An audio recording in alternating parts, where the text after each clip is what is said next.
DK ಸರ್ಕಾರದಲ್ಲಿ cabinet ಪುನರ್ರಚನೆಗೆ ಸಂಬಂಧಪಟ್ಟಂತೆ ಏನು ಈಗ ವಿಸ್ತರಣೆ ಮಾಡಬೇಕಾಗಿತ್ತು ಅದಕ್ಕೆ ಬಹಳಷ್ಟು ಸರ್ಕಸ್ ನಡೀತಾ ಇದೆ. ರಾಹುಲ್ ದೆಹಲಿಗೆ ಬಂದರೂ ಕೂಡ ಸಂಪುಟ ವಿಸ್ತರಣೆ ಬಗ್ಗೆ ವಿಳಂಬ ಆಗ್ತಾ ಇದೆ. ಹಾಗಾಗಿ ಡಿಕೆ ಸರ್ಕಾರ ಈಗ ಬಹಳಷ್ಟು ಕಸರತ್ತನ್ನ ಮಾಡ್ತಾ ಇದೆ. ಡಿಕೆ ಸರ್ಕಾರದಲ್ಲಿ ಕ್ಯಾಬಿನೆಟ್ ವಿಸ್ತರಣೆ ಸರ್ಕಸ್ ನಡೀತಿದೆ. ರಾಹುಲ್ ದೆಹಲಿಗೆ ಬಂದರೂ ಸಂಪುಟ ವಿಸ್ತರಣೆ ವಿಳಂಬ ಆಗ್ತಾ ಇದೆ.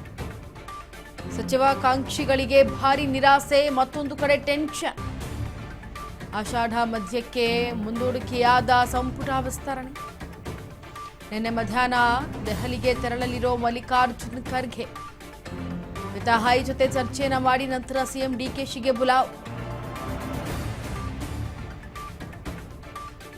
ಎರಡನೇ ಲಿಸ್ಟ್ಗೆ ಯಾರ್ಯಾವ ಸಚಿವರುಗಳು ಆಗಬೇಕು, ಬರ್ತಾರೆ, ಯಾರನ್ನ ಆಯ್ಕೆ ಮಾಡಬೇಕು ಅನ್ನೋದು ಈಗ ಡಿಕೆ ಸರ್ಕಾರಕ್ಕೆ ದೊಡ್ಡ ಟೆನ್ಷನ್. 20 ಸ್ಥಾನ ಖಾಲಿ ಇದೆ. ಆ 20 ಸ್ಥಾನದ ಆ ಖಾಲಿ ಇರುವಂತಹ ಜಾಗವನ್ನ ಭರ್ತಿ ಮಾಡಬೇಕು ಈಗ.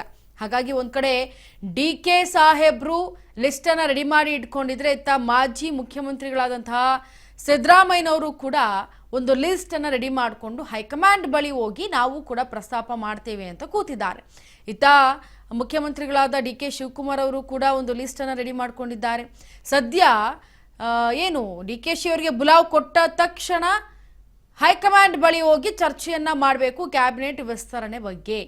ಹಾಗಾಗಿ ಯಾವೆಲ್ಲ ಸಚಿವರುಗಳು ಇದ್ದಾರೆ ಅವರನ್ನ ಲೀಸ್ಟ್ ಮಾಡ್ಕೊಂಡಿರೋದನ್ನ ಅವ್ರ ಮುಂದೆ ಇಂತಿಂಥವ್ರ ಹೆಸರು ಅಂತ ಪ್ರಸ್ತಾಪ ಮಾಡ್ತಾರೆ. ಇತ್ತ ಸಿಎಂ ಅಂದ್ರೆ ಮಾಜಿ ಸಿಎಂ ಸಿದ್ದರಾಮಯ್ಯನವರು ಕೂಡ ಪ್ರಸ್ತಾಪ ಮಾಡ್ತಾರೆ. ಇತ್ತ ಸಿದ್ದರಾಮಯ್ಯನವರು ಕೂಡ ರೆಡಿ ಇದ್ದಾರೆ, ಇತ್ತ ಡಿಕೆಶಿ ಅವರು ಕೂಡ ರೆಡಿ ಇದ್ದಾರೆ. ಇಬ್ಬರಲ್ಲಿ ಈಗ ಹೈಕಮಾಂಡ್ಗೆ